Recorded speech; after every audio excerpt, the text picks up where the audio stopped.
reasons. The last time I had the opportunity to speak at the conference, I pointed out that in 2009, my colleagues agreed with me to basically make marijuana a Schedule II drug in the state of Oregon. As you probably know, the federal government still has it scheduled as a Schedule I. I think it's imperative that we protect Oregon patients by maintaining the separate system with our calling out of having a Schedule II drug reference for marijuana instead of Schedule I believe it gives us a better footing if for some reason the federal government wanted to come in, that we will be able to protect the program because we as citizens of this state understood back in 1998 and what we've seen over this last 15 years that medical marijuana does have medical principles that does in fact help many individuals. I'll share one story with you. Sitting as the chair of the Judiciary Committee, during this last full session, we had a couple of different vets that came in who were suffering from PTSD. And if you remember, we had not had that listed as one of the conditions for being able to get a medical marijuana card in the state until we passed this legislation. But with the story they told me is that they could go to the military, they could get all the opiates they wanted, and they could just be weaned out or whacked out to the point where they couldn't get off their couch. They could not function, they could not provide for their families, but they said they were finding relief when they were able to have certain different strains of marijuana to address their anxieties.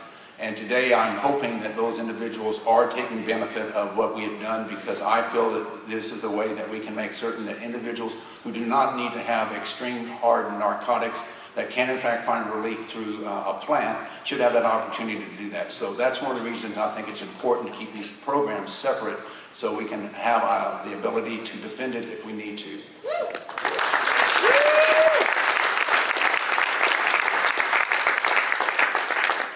Now let me tell you, there's going to be a lot of stuff going on, as you can imagine, depending on what side of the fence you're on as to, let's just start with growers. We have indoor growers, we have outdoor growers. And of course, from my perspective, we should be able to coexist. But at the same time, I know that because of the way outdoor growers grow and they basically have one season to actually be able to plant, to harvest, and get their product, as compared to someone that's running an indoor, we need to look at the numbers that we have as to what the limitations are of the amount of quantity that an individual can have and how we're going to allow that to be mainstreamed into the system and allow for them to be able to produce what's necessary for what would be for basically a year's length of time for use of that product. So we're taking on, we have probably at least 4 different work groups that are working on various components of the Measure 91 implementation language.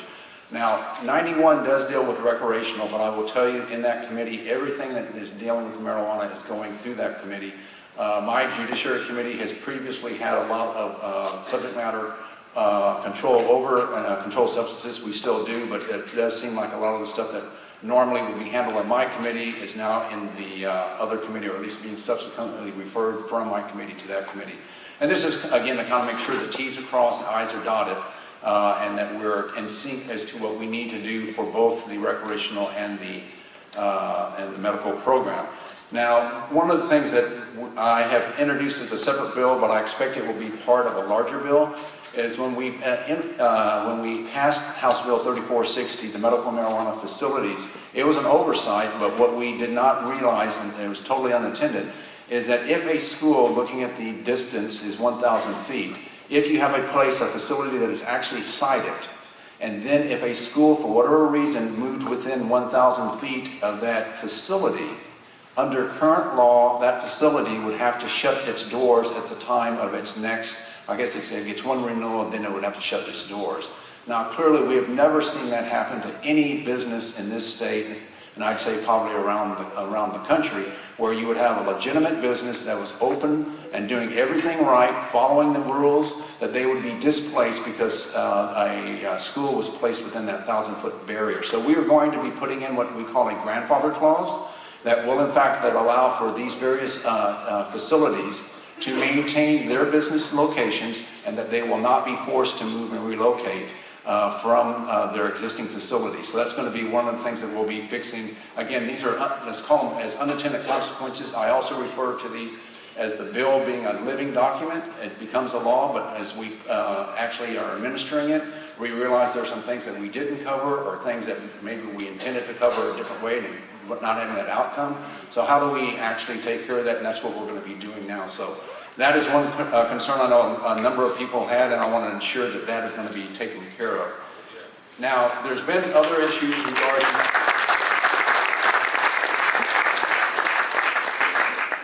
labeling, packaging, and that's probably some stuff we can go in greater detail as to some of the questions. I do expect that what you're going to see is the committee has not made a decision on some of these pivotal points as to what type of product is going to be available on the recreational side versus what's available today in the medical.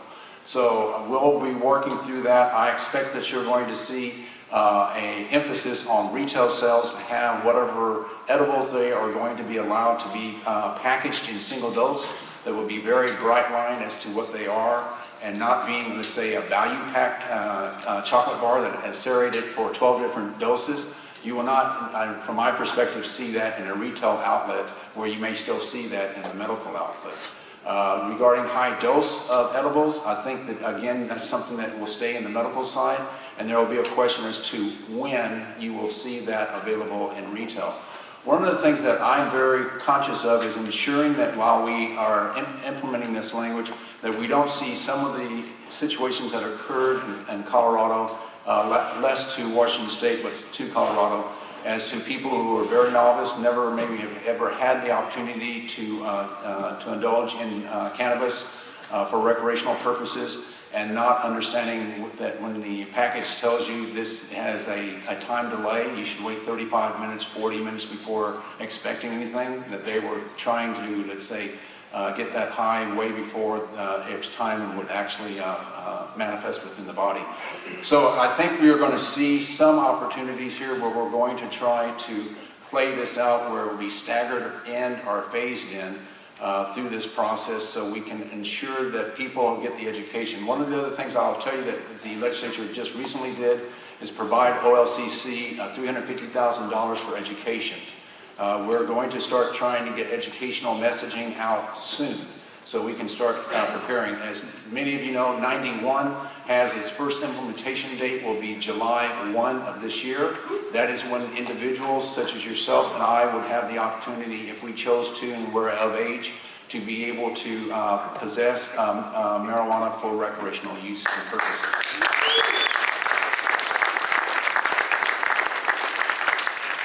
So as that starts playing out, I expect that you're going to see some situations that we'll just have to, we're going to try to anticipate today and put in whatever safeguards we can, maybe some general rule making that will allow OLCC to take other steps as necessary when we're not in session. Our session will end on, well, it has to end unless we extend it by supermajority vote, the 11th of July. And so basically we'll have the implementation under 91 start on July 1, and in 10 days, if we're not out by then, because I can tell you the President of the Senate wants us out before the end of June, then we will not have that opportunity to really respond, because we probably won't know what's actually happening in that first week and a half to 2 weeks once legalization takes place. The next set of dates that are really important for Measure 91 is January 1 of next year, 2016. That is the date that OLCC will start accepting applications for the various licensing that's called for under 91. So that is going to be an opportunity for those individuals who want to get into the industry and the market will decide on how they're going to go forward and what licenses they want. There's no prohibition at this point that will allow individuals to have multiple licenses, meaning you can be a grower, you could be a processor, you could be a wholesaler, or you could be retail. Now we're going to have another license category, and that's going to be for research. This is one of the areas that I'm very happy to hear that between OHSU, Oregon State University, as well as University of Oregon, all three of those institutions would like to be able to start doing research. Of course, as you can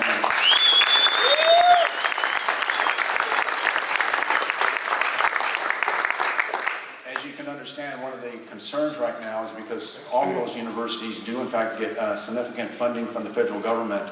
There's kind of like catch-22, because at this point, since the federal government has not recognized this on the overall to allow for those organizations, those entities that are receiving federal grant money, they're very hesitant in getting into the field. So we believe that once we establish a licensing process and we put it within the OLCC, we'll be much more in line with what the Cole memo says, and that we will be able to see a little bit more. We'll still be asking the federal government for a waiver, and that will be based on the licensing process and the oversight that the state's going to be doing. The waiver is necessary from, if I'm not mistaken, the DEA, that will allow for that type of use of cannabis and that type of research to go forward. Now, let's see. So let me tell you one other thing, then I'll open it up for questions. As I mentioned previously, I expect that you're going to see really two distinct systems. If you're familiar with Washington, I went up probably about a month ago and went to a couple of the different retail operations to see how they are working, and it was interesting between the three that I went into, how they were welcoming people, how they were establishing contact with their customers and others coming through the doors. And also the other issue as to explaining to us the tax. As many of you probably know, in Washington State, they have a tax system on marijuana in the recreational arena that is three-tier, meaning it's at the local levels, city, county, as well as the state. And so it's reached a 40% markup on product.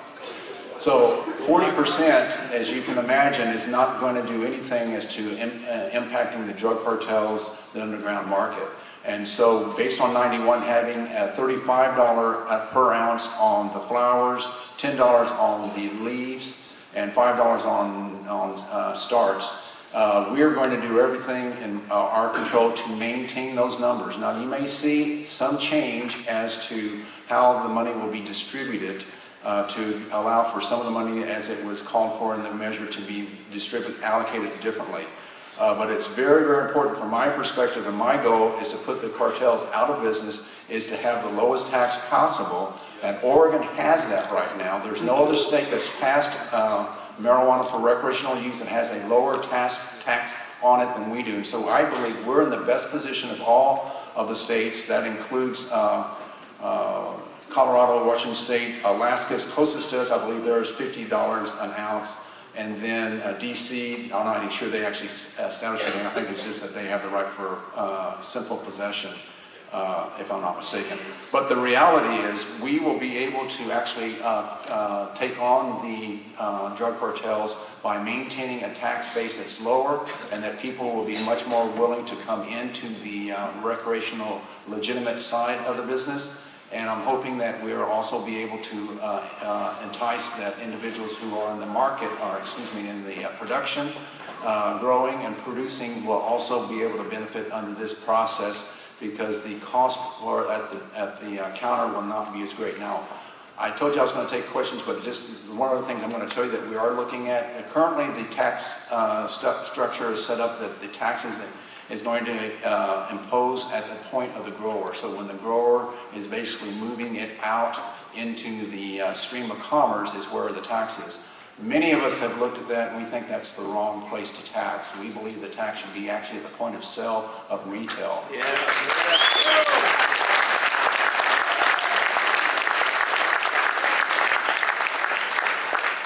So that's almost a given at this point.